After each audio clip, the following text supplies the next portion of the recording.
Welcome to Flashpoint History's War of the Worlds. This is Episode 1, The Introduction and Early Islamic Conquest. I'd like to give thanks to Paul Avgerinos for giving me permission to air his music on the podcast. If you're enjoying this, it's called The Garden of Delight, and more can be found at roundskymusic.com. This whole series initially began as an attempt to tell the story of Hernan Cortes and the Aztec.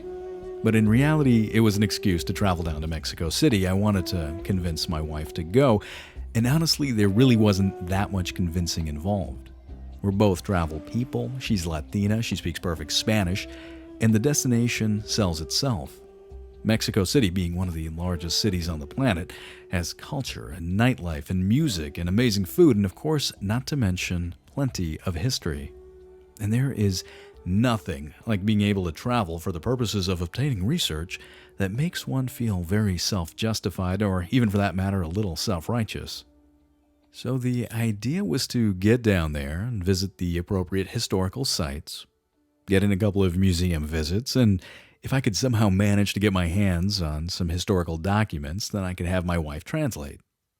Now, if everything went to plan, I was hoping to make it back with enough time to sit down, crank out the whole thing in one sitting, and then basically have 3 at the most, 4 episodes, and then be done. That is, of course, until I started reading about the guy. And the more I read about Cortes, the more fascinated I became because I couldn't quite understand what made a mind like his work. The history books I read explained who he was, what he did, and the order in which he did it, but the biggest problem I saw was that this view was a microcosm on the man and didn't really seem to address the motivating factors of the time period in which he lived. It didn't seem to explain in detail the macrocosm that would otherwise motivate someone to end up doing what he did. Cortes, in the end, was a man who decided to basically leave behind a life of luxury and ease, and then spit in the face of his own government, and then proceeded to take 500 men into a relatively undiscovered part of the world to take on a civilization of several million, and somehow in the process bring that civilization to its knees. Folks, this is the type of pipe dream that when you fail, you die. And I think that's what makes it very difficult for somebody in our modern era to understand, because most people nowadays would probably not be even willing to think about taking a risk like this. Well, that leaves a bit of a quandary because I realize that in order to really learn about Cortes, you have to learn a little bit about medieval Spain. And in order to learn about medieval Spain, you got to know something about the Reconquista. And then in order to learn about the Reconquista, you have to know something about the early Islamic Conquest. And, well, crap, there goes my 3 to 4 episode series, and instead I've got myself a major project on my hands. But the more that I thought about it, the more I realized that, you know what, this might not actually be a bad way to go. One of the most difficult aspects of starting a new series as far as history podcasting goes is just figuring out a starting point. History, after all, is all about one thing leading to another. So after wrangling with the idea for a while, I decided that the format of this podcast is going to be a bunch of primers. We're going to be starting with the early Islamic conquest, and then move on to Spain under the Umayyads, then move on to the early Reconquista, followed by the rise of the Spanish monarchy under Isabella, and then the beginning of the Spanish Empire. So I might as well say it right now. One of my biggest pet peeves as far as history podcasts go is when somebody takes an amazing time period and then rushes through it and then jumps onto something else. And yes, I get it. I'm going to be guilty of that. But based on the research that I've done so far, I feel kind of compelled to give you this information. And if you don't dig the whole primer format, you know what? I can respect you for that. What I'd recommend you do is perhaps skip ahead to the part where I start talking about the late Reconquista, because at that point the podcast is going to take a much more chronological approach. So before I begin this podcast, let's talk about the guidelines and the ground rules. It's one thing to talk about the Romans and the Carthaginians and antiquity in general, and it's another thing entirely when one starts talking about Christianity or Islam or the descendants of either the Aztec or the Inca nations, because At that point, you're talking about topics that are extremely personal to modern people. The intention of this podcast is not to criticize or antagonize anybody's faith or religion or beliefs, but there's going to be a lot on warfare in the context of religion, and in general, you can't segregate war from cruelty. And in this story, all sides are going to have blood on their hands, some more literally than others. Along those same lines, this podcast is not meant to be a defender of the faith or an apologist or an advertisement towards any particular religion. I'm going to do my best to keep things as even as possible, but keep in mind that this is simply a history enthusiast recounting of what is going to be a long but interesting journey given from a secular perspective. Okay, good. I'm glad I got that off my chest. Officially stepping off the soapbox now. So once again, if you're not into the whole intro to an intro to an intro to an intro, because heaven knows that books like that can get a little tedious and want to jump directly into the middle of things, then please wait for the late Reconquista or later episodes to begin. However, for those kind people who are willing to grant me a little bit of historical latitude by sticking to the original program, then we shall begin with the early Islamic conquest. And as for your cooperation with the whole jumping over times thing, I can only give you the beginning of Shakespeare's Henry V, and what he said in prologue, I say to you with conviction, quote, "Oh, for a muse of fire that would ascend the brightest heaven of invention, a kingdom for a stage, princes to act, and monarchs to behold the swelling scene. For 'tis your thoughts that now must deck our kings, carry them here and there, jumping over times, turning the accomplishment of many years into an hourglass for the which supply. Admit me chorus to this history, who prologue like your humble patience pray, gently to hear, kindly to judge our play." End quote. And so our story begins in Arabia. Now, this was the Arabian Peninsula of the late 6th and early 7th century. This was a place where the climate and the land, much as it is now, was incredibly harsh. The term unforgiving was understatement. And this bred a people that had learned fiercely to adapt. They were pragmatic to an extreme. Why? Because they had to be. Arabia in this century was a fractured land, dominated by rival city-states and warring tribal cultures. It was a geographical and political wilderness. But despite this, it was also a land of trade routes, and thus had incredible potential. As long as the people of the Arabian Peninsula, however, were fighting one another, they were pretty much ignored by everyone else. And what do we mean by everyone else? Well, to the north were the two great empires of the time. In the northwest, you had the remnants of the Romans, or as historians will one day name them, the Byzantine. And to the northeast were the Persians, or at least the Sassanid dynasty of the Persians. These two massive empires were engaged in mortal combat, that is. Now imagine a massive land war. Something akin to like maybe Germany versus Russia fighting in the Second World War. Maybe not that big, but a massive war nonetheless between two big empires. Now imagine that war, instead of going on for years, it went on for decades. Now throw that out the window and imagine it going on for centuries. Granted, it wasn't a continuous thing, but it was kind of an on and off affair, but the effect was still there. Both civilizations had effectively beaten each other to a pulp. Now, there was one thing that both the Persians and the Romans had in common. They both thought of the Arabian peoples as being barbarians. At the most, they considered the Arabs a nuisance. That is, if the Arabs could get their act together long enough and cooperate long enough to attack a Roman convoy or a Persian stronghold. And this mentality persisted. Because, if you're the big kid on the block, your focus is going to be that other big kid on the block who's bearing down on you. Your focus of attention would be that other power who you had been at war with for longer than anyone on your side could even remember. It'd be that group that you and your father and your father's father and your father's father's father's father had been fighting since antiquity. In fact, some of you don't even remember the reason why you're fighting. Just as a historical side note, I personally find this interesting, and it would be awesome to hear from anybody in the audience who would be willing to comment on this. There seems to be a lot of similarities between what's happening here and what will be happening a few hundred years down the line between the Chinese and the Mongols prior to the rise of Genghis Khan. But going back to our original narrative, the bottom line was that the Persians and the Romans, or Byzantine, whichever way you like, were so busy trying to kill one another that the peoples of Arabia were largely ignored. It was into this political climate that in the year 570 a man by the name of Muhammad was born. This is a man that would one day be known to the Muslims as their prophet. Not much is actually known of his childhood other than that he was orphaned at a very early age and came under the protection of his extended family. He was part of the tribe of Quraysh, part of the Banu Hashim clan.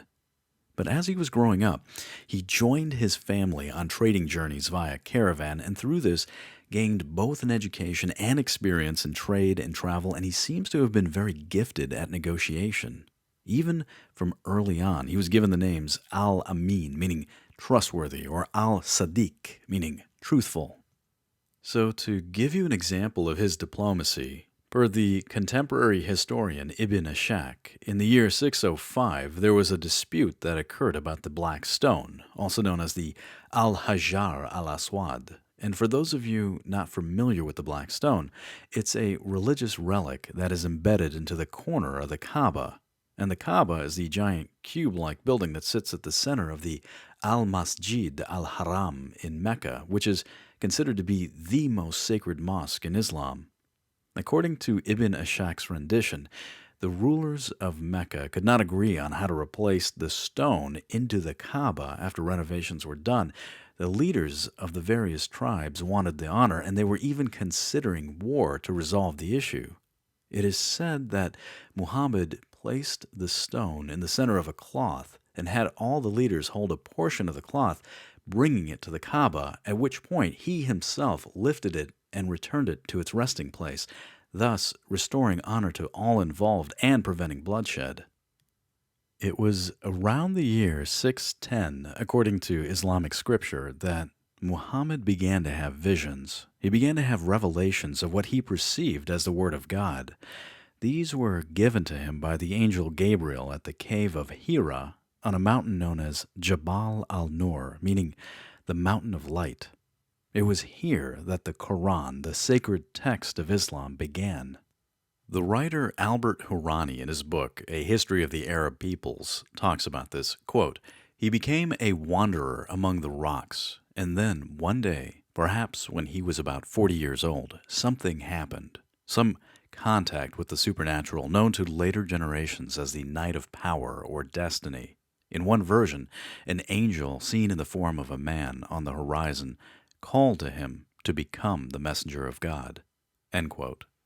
Muhammad continued to have revelations after this, which he wrote down and then later started to preach. As a result, he began to gain followers, but his preaching was that of a monotheistic religion which was not readily accepted by the establishment of Mecca. They were, for the most part, polytheistic, and their economy to some extent was based on pilgrimage to the Kaaba, where the polytheistic statues and icons and whatnot were stored. As one can imagine, if someone is coming into town and telling you something that is contrary to what you believe in, it's going to spur a lot of resentment, and it did. But for the most part, this was held in check as Muhammad's extended family still had a lot of sway in the politics of the city of Mecca. It was in the year 621 when things started to really speed up for Muhammad. It was this year that he had his famous night journey. This was known as the Isra and Miraj, which was described as both a physical and also a spiritual encounter. According to Islamic text, he rode on the back of a steed known as Burak, which, according to Islamic mythology, was a winged horse with the head of a man. And it was on this that he traveled the extent of the land to the furthest mosque, which, at the time, was the Al-Aqsa Mosque in Jerusalem. And it was from here that he apparently ascended into heaven and then conversed with God. In fact, The Dome of the Rock, the beautiful golden dome temple, which was built later under the Umayyads in Jerusalem in 688, is considered the place where Muhammad was remembered as ascending into heaven. This journey reaffirmed his belief, and that of his followers for that matter, that he was indeed the prophet of God. His preachings, as a result, only continued and intensified, and he attracted even more adherents.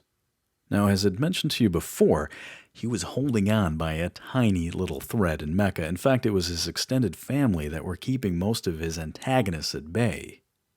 But in 622, his extended family died, and Muhammad found himself in a situation where his own life was beginning to get threatened. Not just his life, but the lives of his followers. And so, in 622, Muhammad had what was known as the Hijrah, or the escape or fleeing from Mecca. He traveled 200 miles to the north to the oasis settlement of Yathrib, which was later to be known as the city of Medina. And it was here in Medina that he made a huge splash. The delegation of 12 tribes, which was considered to be the aristocracy or oligarchy that ran the place, asked Muhammad to serve as an arbitrator. And in this position, he started to gain power and more followers, and he started to unite them under the auspices of Islam. Despite this, Muhammad was by no means safe. The people of Mecca still wanted his blood, and he was surrounded by hostile tribes both to the north and to the east, and he knew that in order to, basically stay alive, he needed to continue this consolidation of power. He banished the local Jewish tribes, and then he proceeded to bring in more followers and then organize them into a fighting force. This was going to be the prototype of what one day would be a very formidable Muslim army, but at this point, all he had was enough people to basically raid the incoming and outgoing convoys into Mecca. These convoys were an insane source of wealth. Muhammad and his followers started to really profit, and it wasn't just that. The more success they had, the more prestige they gained, the more audacious they became. And it was a total snowball effect between the money that could be made from convoy raiding and the unifying factor that was the new religion of Islam. It served as a very compelling reason for more people to join under the Muslim banner, and as a result, the Muslim army only grew in size.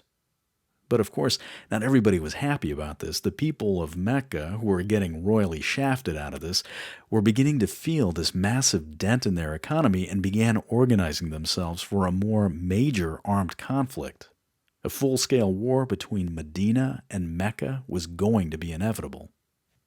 Now, I'm not going to be able to go into all the minor battles and skirmishes and this, that, the other thing, because in the end, there's just too many of them. And my pronunciation, I might as well say this right now, is going to be off. And for that I apologize ahead of time because my intent is not to butcher this interesting and beautiful language. But the take-home message that I want to emphasize is that there is indeed a recurring motif that seems to persist throughout the entire early Islamic conquest. And that's that those who flocked to the banner that was Islam, whether it be for the defense of the city of Medina, or later fighting for Muhammad, or later than that, fighting for the caliphs. Many of them were extremely motivated at what they were doing, and based on my research, I don't think it was just simply for the acquisition of material wealth or money or to expand the empire, but rather many of them were fighting for the idea that there was something bigger than themselves. This was a major transition. As I had mentioned before, the Arabian Peninsula was an incredibly harsh environment, and in order for someone to survive, they had to have a certain degree of loyalty to their family or their tribe or their community in order to make it. Now that was going to change with Islam. In his book, The Great Arab Conquests, Hugh Kennedy puts this into perspective. Quote, "Indeed, without kin, a man and his family could not survive in the desert. Beasts might die, grazing fail, wells dry up, and enemies pounce. There was no police force, not even a corrupt and inefficient one, no ruler to whom the victim could appeal. Only the bonds of kinship, real or fictional, could protect a man, offer help in times of need, offer protection or the threat of vengeance in time of attack. A man without kin was lost. In some ways, the early Muslim leadership set out to destroy or at least reduce the loyalty to tribe.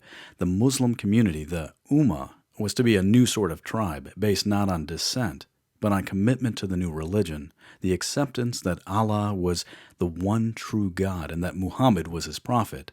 The Ummah would offer the protection and security that people had previously been given by their tribe. End quote. This unifying commitment was going to be needed, as the early Islamic community was almost always outnumbered, and the armed conflict between Mecca and Medina was only heating up. This conflict between the two city-states began with what was essentially just a bunch of skirmishes. However, and I say that with an exclamation point rather than with a comma, the first major recorded confrontation began in 624 at the Battle of Badr. This was a situation where 300 Muslim warriors took on what was essentially a major convoy defended by over 1,000 Quraysh troops from Mecca. And despite being outnumbered, the more highly motivated Muslim fighters from Medina took the day by direct frontal attack. This took the enemy by surprise, and the less motivated Meccans just basically dispersed. But things weren't always going to be victorious or easy. A year later, at the Battle of Uhud in 625, Muslim archers gave up their positions in order to scavenge war spoils, which resulted in defeat.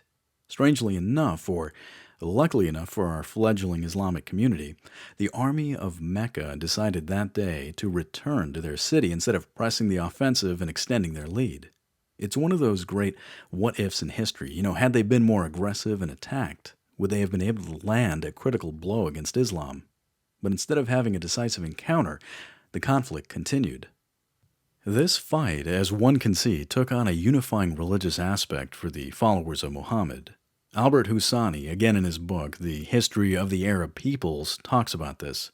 Quote, "He was soon drawn into an armed struggle with the Quraysh," and again, the Quraysh are the people of Mecca, perhaps for control of the trade routes, and in the course of the struggle, the nature of the community was shaped. They came to believe that it was necessary to fight for what was right. When Quraysh became insolent towards God and rejected his gracious purpose, he gave permission to his apostle to fight and protect himself.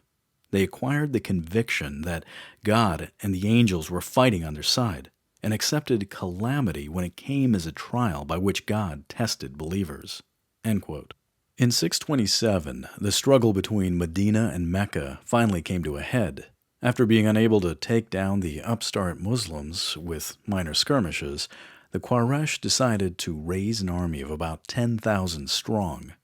Now, 10,000 soldiers is about the equivalent of 2 Roman legions, or in our modern era, it's about the size of a single division, but back then, and in the Arabian Peninsula, this was a humongous army.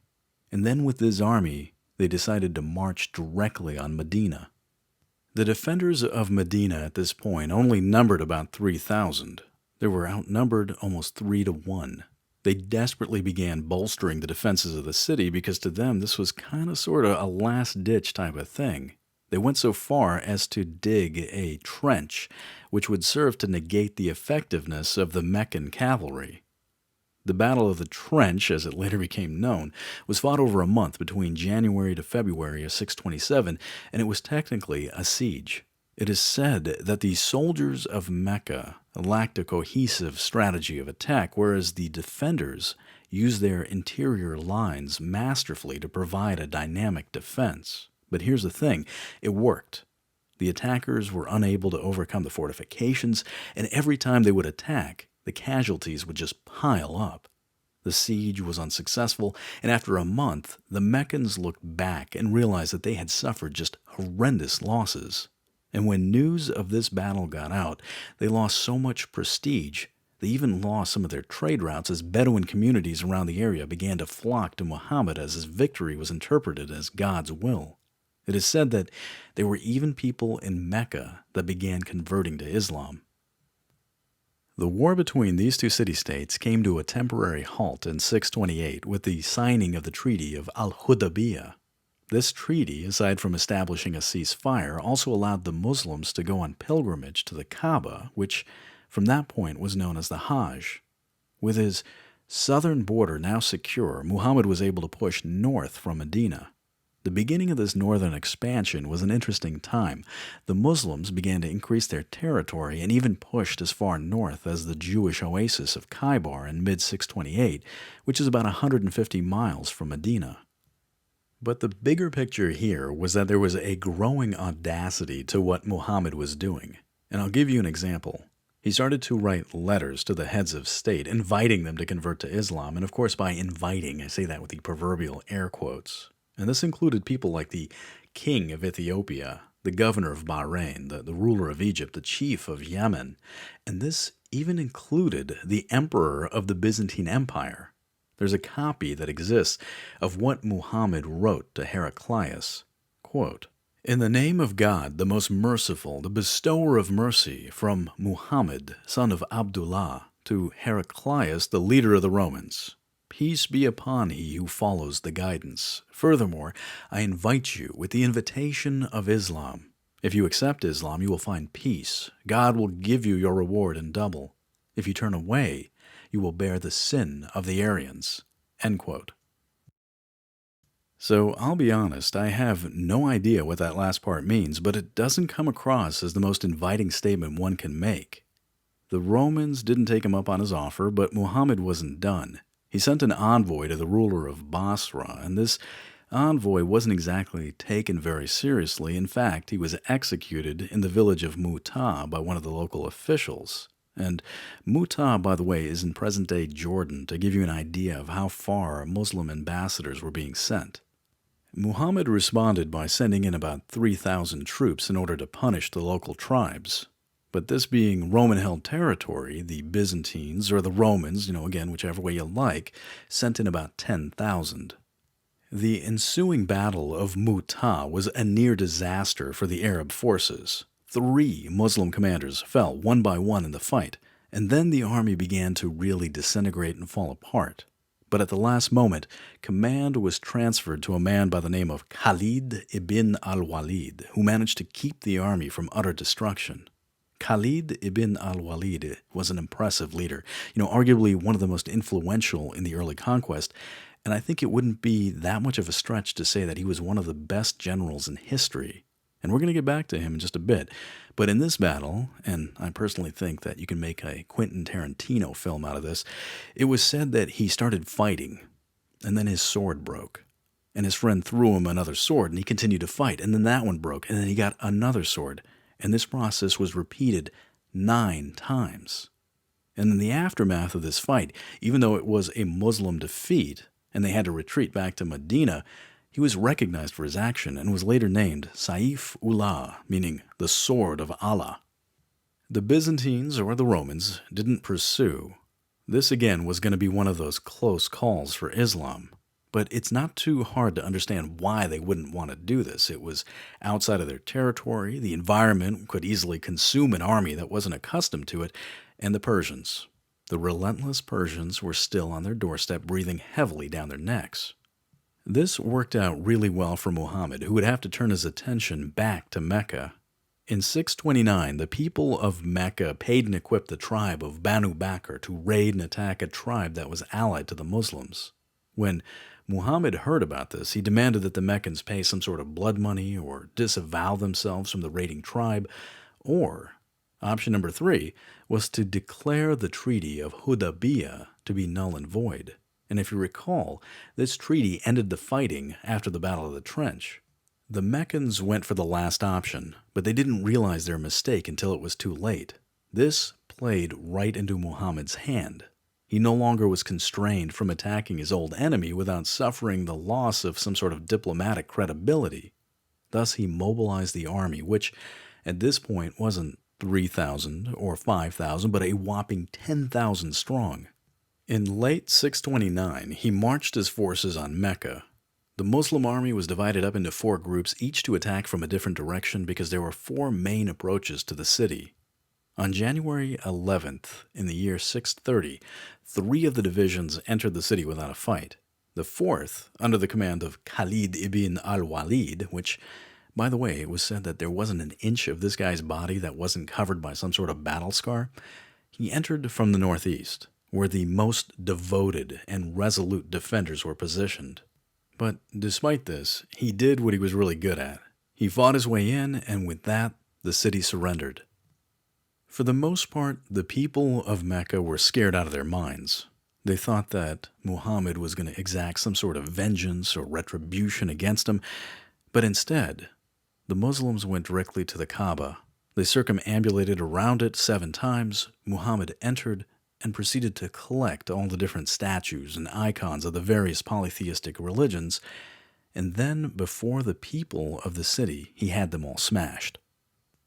He proceeded to address the crowd that had assembled, not so much with any type of statement of any type of reprisal or wrath, but rather one of solidarity and forgiveness. And he said, quote, "There is no God but Allah.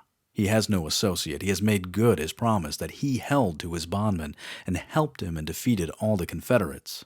Bear in mind that every claim of privilege, whether that of blood or property, is abolished except that of the custody of the Kaaba and supplying water to the pilgrims.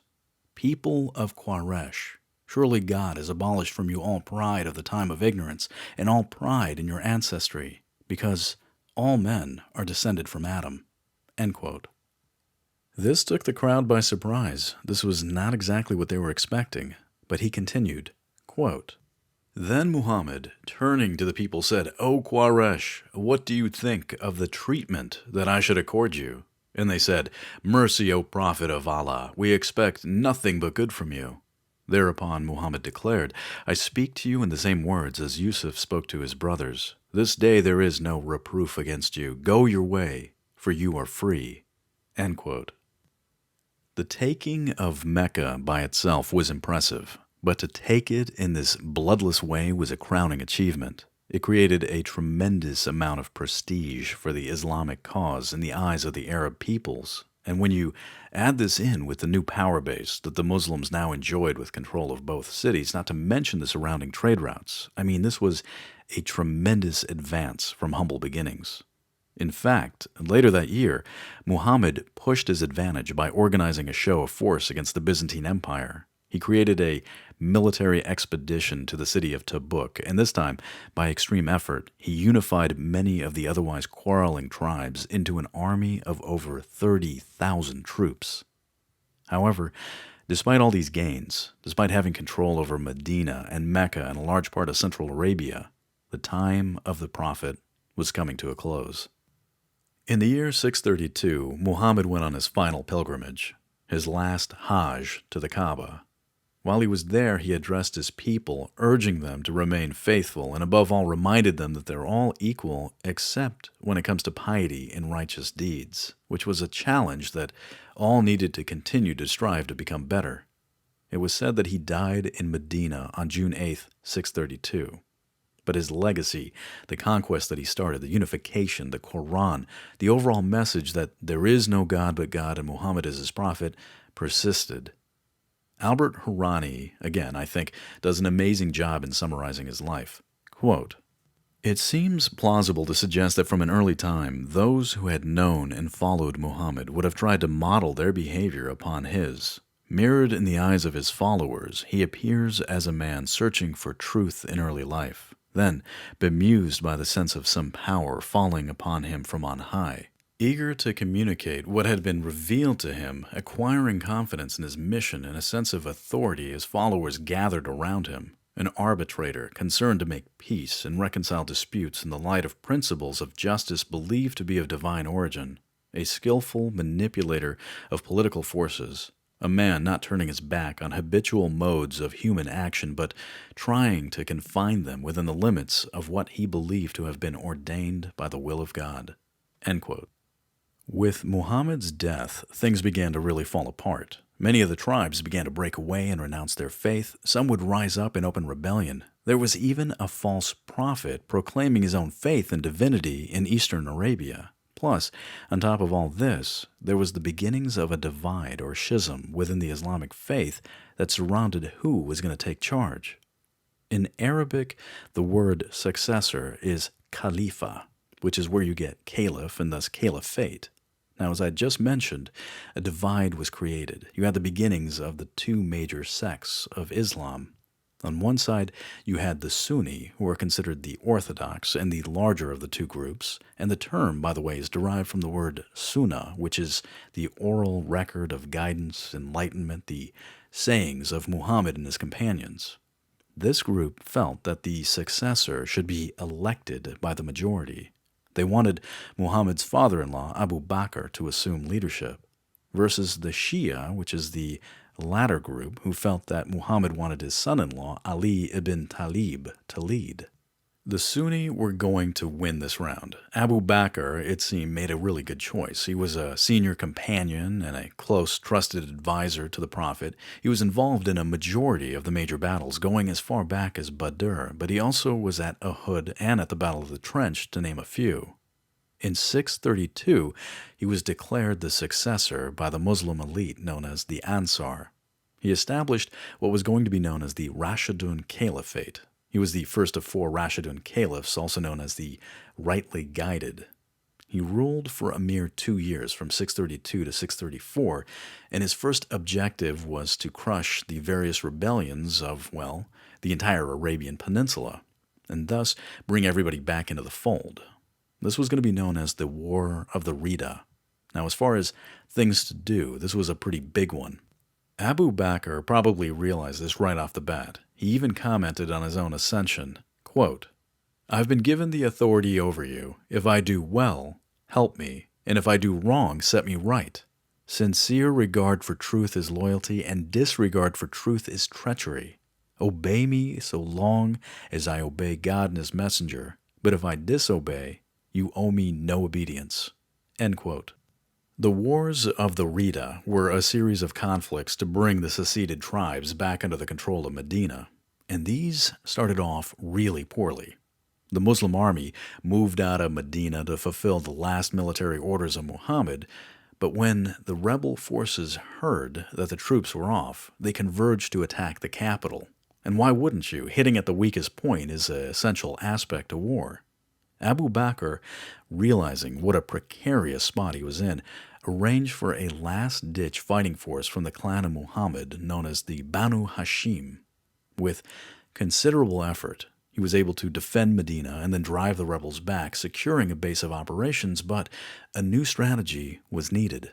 Abu Bakr knew in order to win and not leave his home base at risk, he had to attack multiple enemies in multiple directions at once. Bahrain, Oman, Yemen, etc. These were all now targets. He was in luck. The Muslim army had evolved to the point where it could be organized for such a task. He created an army with multiple corps, 11 corps altogether, and assigned each one a talented commander, because much like the Mongols under Genghis Khan, who were to come down the line, this was an army based on meritocracy. If you could prove yourself, you got a promotion. And speaking of proving yourself, the largest of these corps, which measured about 13,000 strong, was placed under none other than Khaled ibn al-Walid. Khaled began his campaign with his famous words, and to me it sounds like he has perhaps a little bit too much testosterone in him. Quote, "I am the son of many chiefs. My sword is sharp and terrible. It is the mightiest of things when the pot of war boils fiercely." End quote. Khaled managed to march his army east across Arabia and fought rebel armies at a variety of locations. Those that he didn't fight, he was able to subdue or convert to his side by the use of shrewd diplomacy. He managed to cross the vast desert as he moved towards the stronghold of the rebel leader known as Musaylima, who was his own self-proclaimed prophet. Of course, history is written by the victor in this case, and he's referred to by later texts as the false prophet or Musaylima the liar, but his forces were considerable and numbered about 40,000. Khaled skillfully brought together several of the corps and managed to fight him at a place that was later known as the Garden of Death. Lovely. Fighting was fierce, but the apostates suffered about 21,000 casualties. The Muslims only a mere 1,200. With this campaign, Khaled managed to secure a vast tract of Central Arabia. But of course, the Rida Wars continued. Fighting lasted till about 634 altogether, but one area after the next fell. Yemen, Mara, Bahrain. Central Arabia was first secured, then the coastal areas, then the southern portions came under the control of Medina. By mid-633, almost all of the Arabian Peninsula was united under the Caliph. I mean, granted, there were still a few mop-up operations here or there, but for the most part, they were a mild chore waiting to be done. Thus, in late 633, Abu Bakr decided to expand further, and he picked a great time for this. The momentum was there, his people were united and eager, and so new armies were raised, assembled, and equipped. But this time their destination was north, directly into Roman-held Syria, and for good measure, the Persian Empire, because, hey, if you're going to be attacking the local world superpowers, you might as well attack both of them, right? And Khaled ibn al-Walid was the man picked for the job. I think it's about high time we started talking about this guy in more detail. So I'm just going to say it. I think that this man, from a military perspective, was perhaps one of the best field commanders in history. I'd easily put him up there with people like Hannibal or Caesar, Jackson, Napoleon, even Rommel. Sad part, at least for me, is that I only learned about him in the last few months, and I would say at this point that if you're into military history, do not skip out on him. Khaled was a companion to Muhammad.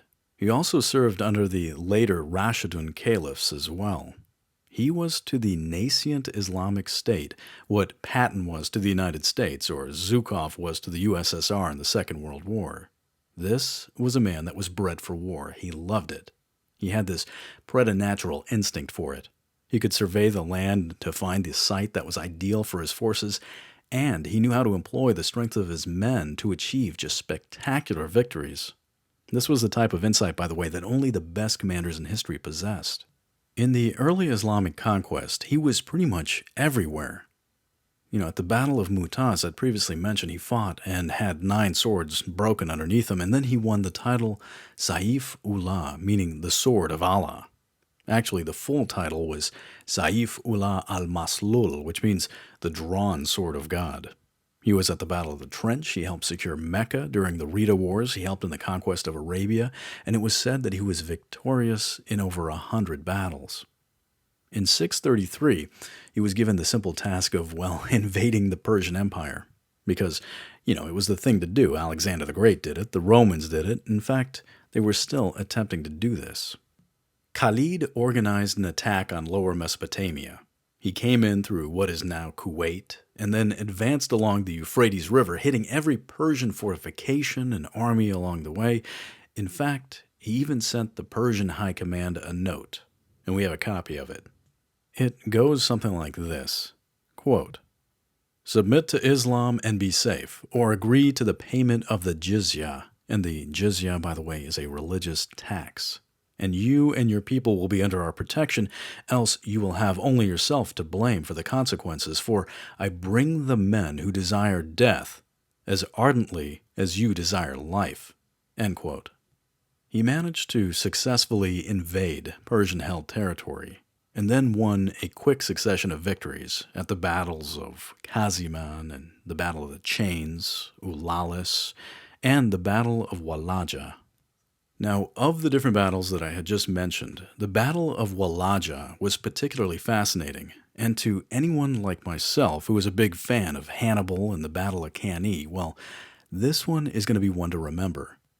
The Battle of Walaja, which took place on May in 633, was an encounter where Khaled had only 15,000 troops, that's 1-5, going up against a Persian force of 50,000 troops, that's 50, under the command of a Persian general by the name of Andarzaghar. The Persian general decided to go in for a direct frontal attack because, that's what the uninspired do. That and the fact that he figured that Khaled's front line, being fairly weak, would just basically give up and run away. Khaled instead had his troops slowly give up a little bit of ground at a time, the middle of his line more so than the sides, and so he created this kind of inverse U, drawing the Persians deeper and deeper into this pocket. And as this was happening, he had his cavalry come in on both Persian flanks.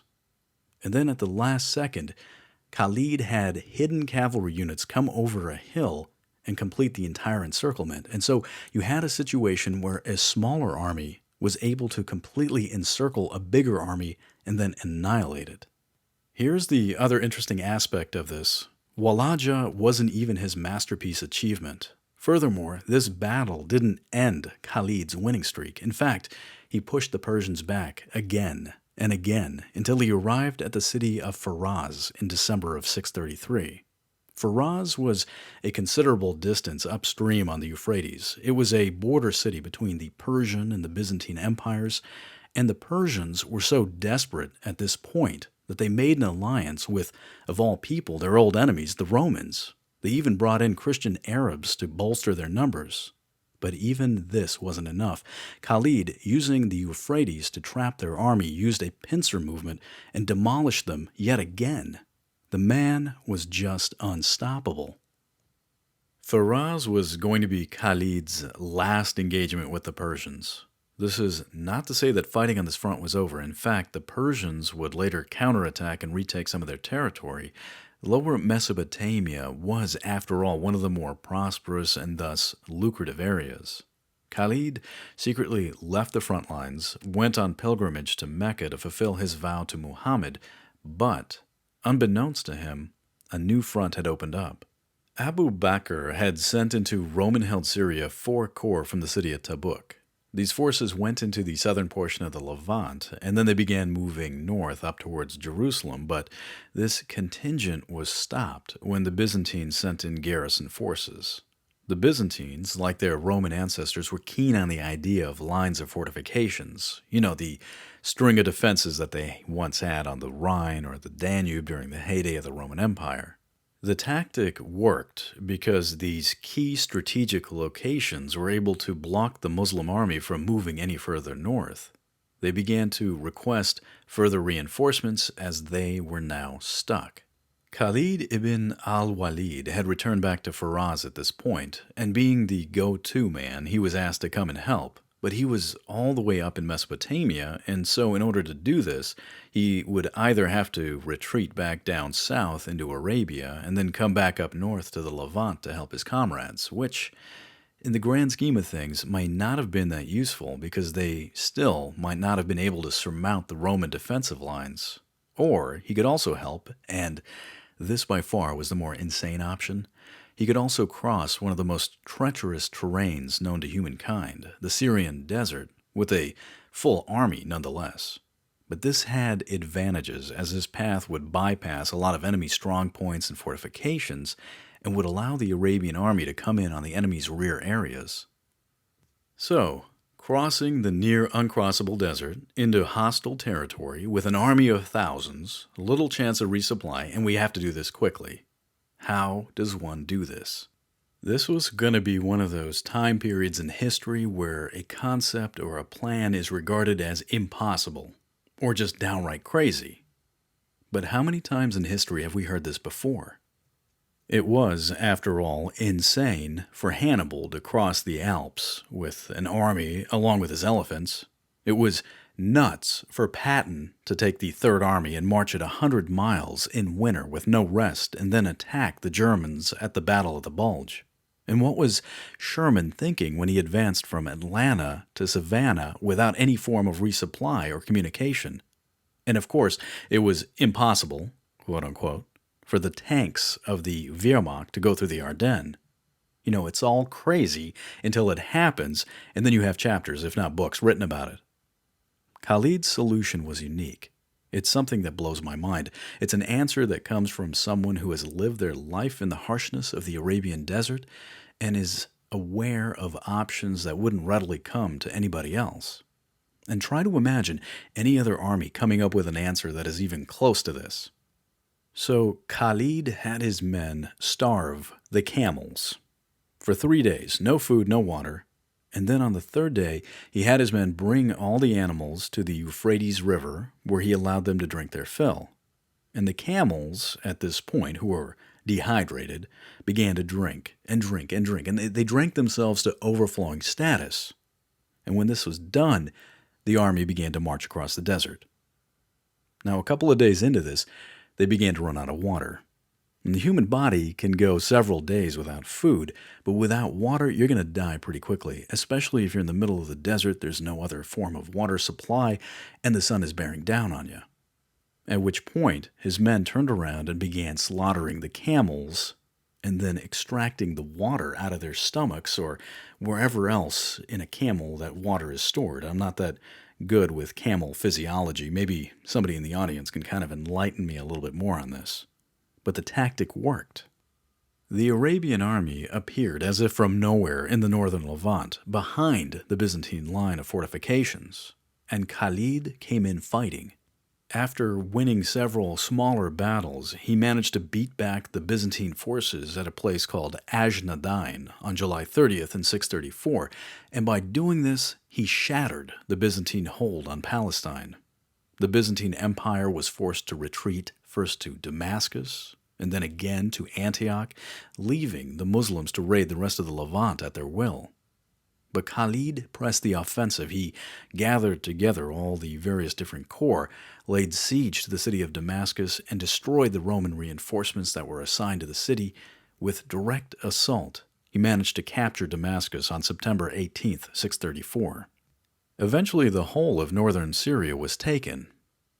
Now, it just so happened that in late 634, the venerable Abu Bakr died and was succeeded by the second Rashidun Caliph, Umar ibn al-Khattab. Umar didn't really have a sweet spot for Khaled. He was kind of a rival, he was fearful of Khaled's popularity, and despite the man's track record, Umar had him demoted from field commander, essentially of all land forces, to this kind of backseat advisor role. This was going to prove to be a bad idea because the emperor of the Byzantine Empire, Heraclius, wasn't going to take the loss of the Levant lying down. Heraclius was an interesting man. He's remembered as the emperor who made Greek the official language and recovered the true cross from the Persians. But he was also the unfortunate soul who had to contend with the early Islamic conquest, as if fighting the Persians wasn't enough. He started building a massive Roman army. Sources are not consistent with what size it was. The low end estimate is about 50,000. The upper end is about 200,000, but more likely it was probably somewhere in the middle. But sources do agree on one thing, and that's that this force dwarfed the Muslim army, which consisted of about 20 to about 40,000 men. The Roman plan was to advance quickly, beginning in May of 636, and take on the Arab forces, which at this point had been broken up into their smaller corps and were scattered about attacking various targets. It was Khaled that saw the danger of what this juggernaut army represented, and he sent an appeal to all forces to unite at once. Now, despite the fact that he was no longer in charge, the various corps complied, and at the last second he was given command of the now unified force. As I had mentioned, they were outnumbered, but Khaled's plan attested to his masterful grasp of his men's capabilities. He organized the infantry into a single front line, and then he assembled his best and most elite cavalry into an almost separate but versatile and mobile command. The two forces met on what is now the borders of Syria and Jordan, east of the Sea of Galilee, near a river named Yarmouk. The battlefield was a giant plain, but it was divided by two deep ravines that were cut from two fast-flowing rivers that eventually came together at one end to form this giant V.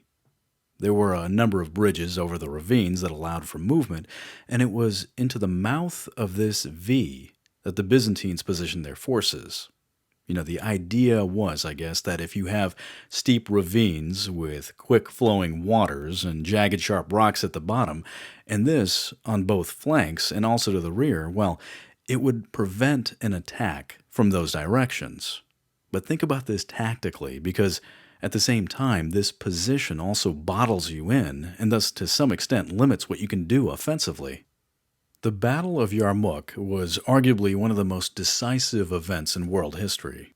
It was a 6-day battle, which lasted between August 15th through the 20th in the year 636. The first 4 days, Khaled, knowing that he was outnumbered, he adopted a defensive posture. Day 1 was essentially a skirmish, but day 2, the Byzantines attacked on both flanks and came close to crushing the Arabs. But Khaled used his cavalry, his mobile elite force, to go back and forth across the field, and he did this masterfully. His tactical skill compensating for his lack of number. Wherever there was a hole, he would plug it. Wherever he had a sagging line, his horsemen would fortify it. And wherever the enemy exposed an unwitting flank, he would attack it. However, at the end of the day, the Muslims lost ground. Interestingly enough, some of the infantry who wanted to flee that day were sent back into battle by their wives, who, when they came back to camp, they were berated for their cowardice. Day 3 was another devastating flanking attack, but day 4 was even worse. This was known as the Day of Lost Eyes, as the Byzantine archers launched one series of devastating volleys after the other. But despite her numerical superiority, the Romans failed to achieve a breakthrough, and as a result their morale plummeted. Day 5 was a rest day as compared to everything else. Khaled sensed the Roman fatigue and their loss of morale. He organized his cavalry into one massive corps, and then secretly, in the night, he sent troops to block or destroy all the bridges that would allow the Byzantine army to retreat. On the morning of day 6, Khaled went from the defensive to the offensive. He sent in his infantry to pin down the enemy forces, and then when they were distracted, he amassed his cavalry and threw them into the Roman left flank.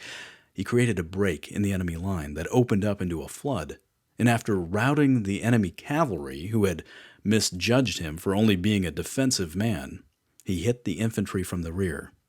This caused them to retreat, then break, and then go into full rout. Desperate men now made a run for their lives to escape, but when they came to the edge of the ravines, what they found were either broken bridges or even worse, Arab horsemen holding all the opposite bridgeheads, waiting for them. All the escape routes were blocked.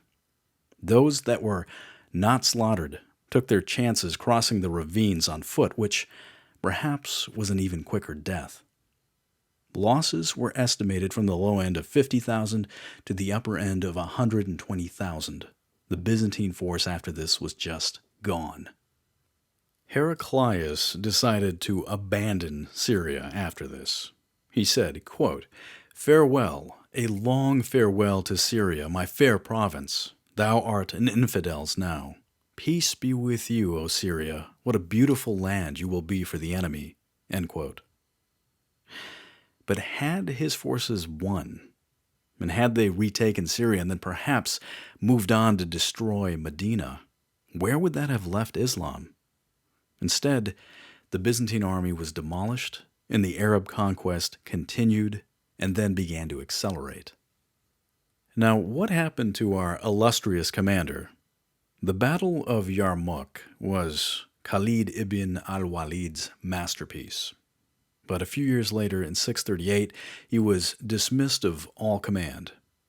And on his deathbed, in 642, he was upset that he hadn't died in battle, and he was remembered as saying, quote, "I've fought in so many battles seeking martyrdom that there is no spot in my body left without a scar or a wound made by a spear or sword, and yet here I am, dying on my bed like an old camel. May the eyes of the cowards never rest." End quote. The Arab expansion really began to accelerate at this point. Jerusalem was taken in April of 637. Antioch, Aleppo fell later that year, and keep in mind that these cities would stay in Muslim control until the Latin Knights of the First Crusade liberated them, but that wouldn't happen for over 450 years. The forces of the Caliph would then proceed to invade Anatolia, Armenia, and in 638 they captured Upper Mesopotamia, which would later be known as Al-Jazeera. Eventually, a buffer zone, or neutral zone, depending on whether or not you're a Star Trek fan, was created with the Byzantine Empire, which consisted of the Taurus Mountains. However, conflict would arise on this front again. Anatolia would be invaded, Constantinople would itself be under attack in 656. And what about the Persians? The Persians didn't really do much better. They did manage to launch a counteroffensive in 634 and defeated a Muslim army at the Battle of the Bridge. However, after Yarmouk, the Caliph was able to redeploy forces to the Persian front. They quickly retook Lower Mesopotamia, and then in 637 advanced and took the Persian capital of Ctesiphon. The Persians would continue to fight, but eventually more forces were sent across the Zagros Mountains. The last major Persian army was destroyed in 641, and by 643, the Persian Empire no longer existed. The Rashidun Caliphate now extended all the way to the Indus River Valley. So with the Persian Empire destroyed, and the Byzantine beaten back into submission, basically fully on the defensive, the Islamic conquest would now turn in a new direction. That direction was now west. The lands of Africa now awaited them. Well, that ends episode 1. In our next episode, we will continue in the immortal words of Jim Morrison when he said, "The West is the best." Thus, we continue our narrative as the Arab conquest continues into Egypt, across North Africa known as the Maghreb, and eventually into Spain, where a depleted Visigothic kingdom is just ripe for the takeover. So, join us in the next episode titled Al-Andalus. Folks, if you've enjoyed this podcast, know that it does take a considerable amount of effort, time, and not to mention concentration to create. Please take a little of your time to rate and review, especially on iTunes, or spread word about the podcast. Flashpoint History can also be followed on Facebook, Twitter, and yes, there will be a video accompaniment on YouTube. Finally, the bandwidth on this series has expanded to the point where it is requiring a considerable amount of upkeep. If you feel this episode is worth $1, consider contributing to the show on Patreon, the link for which will be in the description of the podcast below, and all funds get put directly back into the show. Again, thank you for your time and for listening.